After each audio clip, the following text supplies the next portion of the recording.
नमस्कार सबैजनालाई हार्दिक स्वागत छ। हामी यति बेला वीरेन्द्रनगर नगरपालिकाको वडा नम्बर 1 स्थित गुरुङ सामुदायिक होमस्टेमा छौँ। आज हामी मध्यपश्चिम विश्वविद्यालयको graduate school of humanities sciences अन्तर्गत आम सञ्चार पत्रकारिता र सामाजिक कार्य अन्तर्गत MA थर्ड सेमिस्टरमा चाहिँ हामी 531 इन्टर कल्चर र हाम्रो 532 मिडिया रिसर्चका लागि हामी यहाँ चाहिँ प्राक्टिकलका लागि हामी आइपुगेका छौँ। यति बेला हामी यो ठाउँमा आउँदा यो गुरुङ सामुदायिक होमस्टेमा विभिन्न चाहिँ एकदम चाहिँ मौलिकताले भरिएका यहाँनिर विषयवस्तुहरू यहाँनिर हेर्न लायकका ठाउँहरू पनि रहेका छन्। बाँकी तपाईँहरूलाई हामी देखाउँदैछौँ है।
न्यूजलाई रिसर्च बेसबाट कसरी लेखिन्छ कल्चरल इन्टरकल्चरल कम्युनिकेसन छ त्यसमा हामी चाहिँ एकाडेमिक राइटिङ भन्छौँ के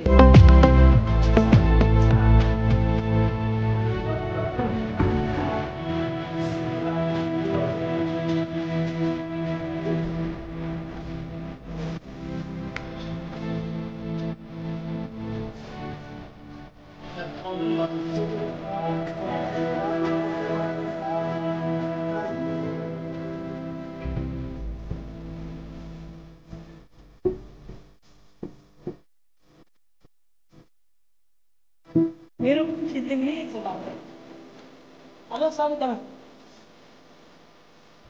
तपाईँ त्यहाँबाट त्यस्तो हाल्दै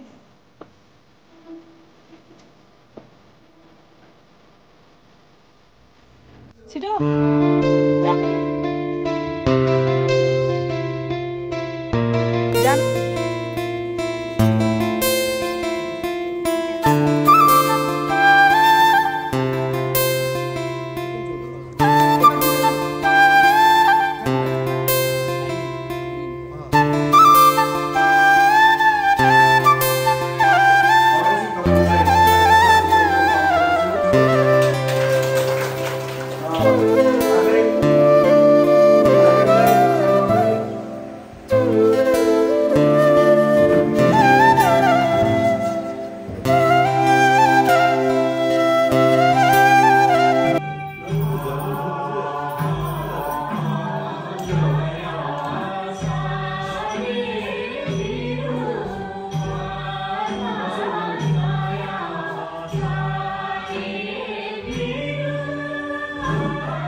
अब यसलाई चाहिँ हाम्रो जो पनि पुरानो संस्कार र संस्कृतिमा फर्किनुपर्छ, त्यसलाई जोगाउनुपर्छ, यसलाई हराउनु हुँदैन भन्ने उसको लागि चाहिँ हामीले चाहिँ नानीहरूलाई एउटा प्रोत्साहन त्यो हाम्रो संस्कार संस्कृतिमा जानुपर्छ नानी भनेर नानीहरूलाई पनि सिकाउने र हामी चाहिँ सरकारहरूसँग पनि हामी स्थानीय सरकार प्रदेश सरकारसँग पनि हामीले चाहिँ उहाँहरूलाई गुहारहरू चाहिँ भनौँ न एउटा आर्थिक उसको लागि पनि हामीले गरेका छौँ र त्यस्तै गरेर हामीहरूले पनि केही कोर्सहरू हामीहरू चाहिँ भैलीहरू खेलेर हुन्छ के गरेर हुन्छ नानीहरूको लागि चाहिँ एउटा चाहिँ सानो सान्त्वना होस् भन्ने हिसाबले चाहिँ यसको लागि पनि हामीहरू पहलहरू गरिरहेको छ। पुस्ताहरूको चासोमा धेरै जस्तो पलायनहरू चाहिँ छ र यहाँनिर बसेर आजकल हामीले के भन्ने गरेका छौँ भन्दाखेरि तपाईँहरू विदेश सिक्नु जानुभन्दा यहीँ पनि विभिन्न किसिमको अवसरहरू भएको र भोलि बिहान त्यो ठाउँमा गयौँ भने त हाम्रो चाहिँ सबै पुस्ता नै त्यतैतिर हुन्छ सबै कार्डहरू पाएर भन्ने एउटा पुस्ताहरू हामीले एउटा चेतनाको कार्यक्रमहरू बिचमा चलाउनु गरेका छौँ। अब धेरै छुट्टी जाँदाखेरि अब केही चाहिँ अलिकति त भएको छ तर खासै त्यति हाम्रो पहुँच चाहिँ नपुगेर होला तर त्यति चाहिँ अपेक्षा जति त हामीले पाउन सकेका छैनौँ। त्यही अलिकति अघि हामीले यो पुस्तालाई हस्तान्तरण गर्नको लागि चाहिँ हामीसँग समिति रहेको र विभिन्न ठाउँको कार्यक्रमहरूमा चाहिँ हामीले चाहिँ हाम्रो चाहिँ संस्कृतिहरूलाई चाहिँ लगेर गएका छौँ। धेरै ठाउँबाट के आएको छ भन्दाखेरि तपाईँहरू धेरै संस्कृति राम्रो चाहिँ छ र सानो सानो नानीहरूलाई पनि अहिले के आइरहेछ भन्दाखेरि यो हाम्रो घाटु नाचहरू हामीलाई पनि सिकाइदिनु पऱ्यो भन्ने कुरो आएको छ भर्खरको नानीहरूलाई। त्यस कारणले हामी कोसिस गरिरहेका छौँ पुस्ता हस्तान्तरण होस् भन्ने चाहिँ हामीले रुचि मैले पाएको छु। एकचोटि हाम्रो यो यसको हाम्रो हाम्रो संस्कृति टिमको प्रशिक्षक हाम्रो हेमा गुरुङ छ, उहाँले चाहिँ बागुनाबाट पनि बोलाएर त्यहाँ हामीलाई घाँटी सिकाइदिनु पऱ्यो भन्ने कुरा भएको थियो। मैले चाहिँ मलाई चाहिँ फेरि नामले सोध्नु भएको, मैले भने नानी अब यो चाहिँ अब हाम्रै कल्चर हो सिकाउँदै पर्दैन तर पनि यो चाहिँ हामीसँग रहेको हुनाले यसलाई विचार गर्नुपर्छ भन्ने कुरा हो।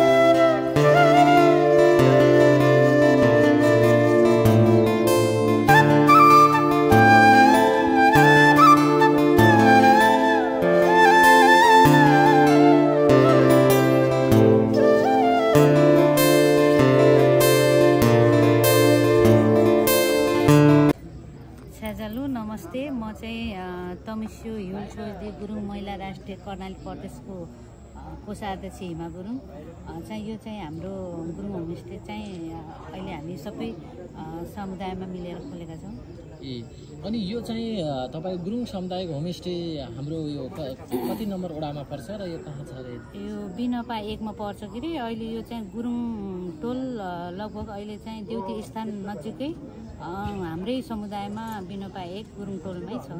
ओहो, उसो भए यो गुरुङ सामुदायिक होमस्टे कहिलेबाट सञ्चालन भएको यसको छोटो परिचय दिनु पर्यो। यो गुरुङ होमस्टे चाहिँ अहिले लगभग 4 वर्ष जति भयो यो सञ्चालन भएको चाहिँ अहिले चाहिँ निरन्तर चलिरहेको छ। ए उसो भए होमस्टेले समुदायमा पारेका प्रभावहरू कस्ता कस्ता छन्? रोजगारी, स्थानीय तथा बजारीकरण, समुदाय भाषा र कला संस्कृतिको प्रचार प्रसार कसरी गर्नु भएको छ यो होमस्टेबाट? हाम्रो यहाँ चाहिँ आफ्नै समुदायले नै चलाएर आफ्नै समुदायहरूले रोजगारी पनि पाउनु भएको छ र प्लस अनि हाम्रो यो कला संस्कृतिहरूलाई पनि हामीले झल्काएर अलिकति हाम्रो प्रचार पनि भइरहेको छ।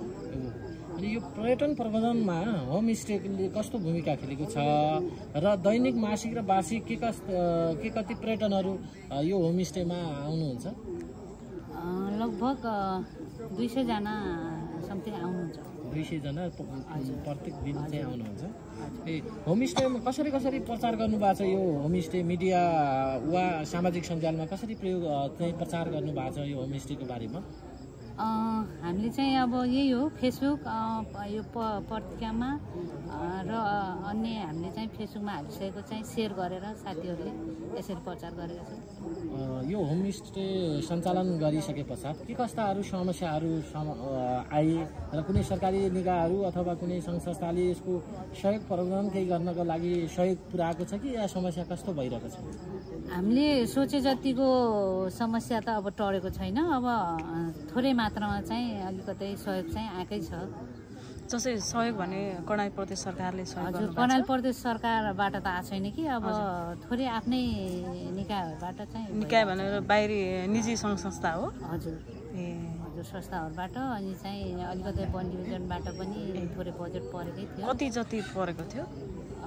समथिङ 10 जति पर्यो 10 लाख 10 लाख पर्यो जति यो निर्माणको लागि हो या होइन निर्माण चाहिँ व्यवस्थापनको हामीले लागि? नै हजुर निर्माण चाहिँ हामीले नै गरेका थियौँ कि चाहिँ अब यसलाई चाहिँ भनौँ न यसलाई फेरि पुनर्निर्माण व्यवस्थापनको लागि चाहिँ यसो सहयोग हस् यो गुरुङ सामुदायिक होमस्टेको बारेमा जे होस् हजुरले जस्तै यो कल्चर देखाउनु भएको छ नि यो बिचमा प्रश्न छुट्यायो कि पछाडि अलि लामो प्रश्न भयो 2-3वटामा एउटै मात्रै आछ जस्तै तपाईँले आफ्नो संस्कृति बचाउनको लागि गराइरहेछौँ भन्नु कस्तो खालको संस्कृतिहरू देखाउनु भएको छ कुन संस्कृति तपाईँ गुरुङ समुदायको संस्कृतिभित्र पर्ने कुन संस्कृतिलाई तपाईँहरू जगेर्ना गर्नलाई जोड गरिराख्नु भएको छ जस्तै अब हाम्रो चाहिँ धेरै उहरू छ होइन हाम्रो चाहिँ रोदी विशेष भयो के अरे हाम्रो गुरुङहरूको रोदी चाहिँ विशेष यो चाहिँ पर्छ हाम्रो रोदी गुरुङहरूको त्यसमा चाहिँ घाटु पर्यो सोरोठी पर्यो कौडा पर्यो र अन्य पनि पर्छन्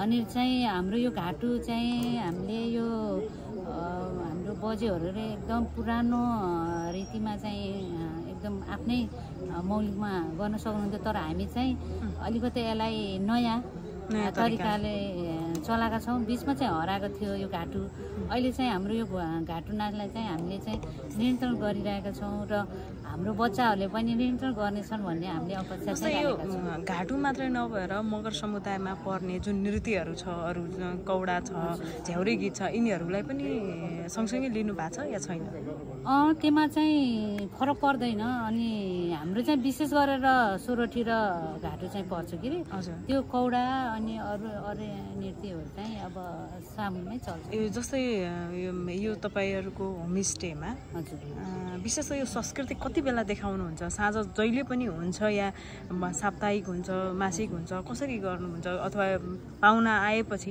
पर्यटकहरू आएपछि देखाउने गर्नु भएको छ के छ यो घाटु भन्ने कुरा त हामीले चाहिँ विशेष गरेर हाम्रो चाड छ पुष 15लाई जोड गर्छौँ हामीले यो पुष 15मा चाहिँ एकदम भव्य र सभ्यता साथ मनाउँछौँ पुष 15मा भन्नाले अब 14 गते पुषको महिनाभरि त चल्छ होइन हाम्रो खानपिनहरू यताउता भाषा कला संस्कृति चाहिँ हाम्रो घरमा चाहिँ हुन्छ विशेष गरेर हामी चाहिँ बाहिर चाहिँ 15 गते निस्केर गर्छौँ अनि त्यसपछि अरू चाहिँ निरन्तर भइरहन्छ हस् धेरै धेरै धन्यवाद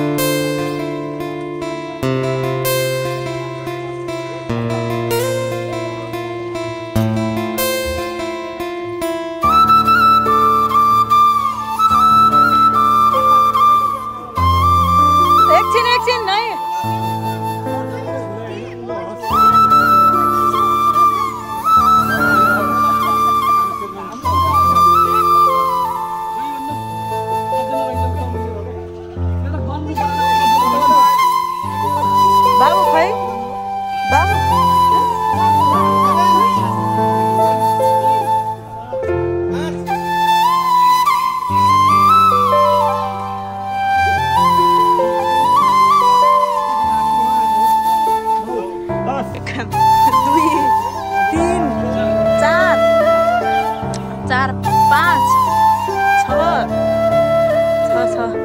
खै 7 8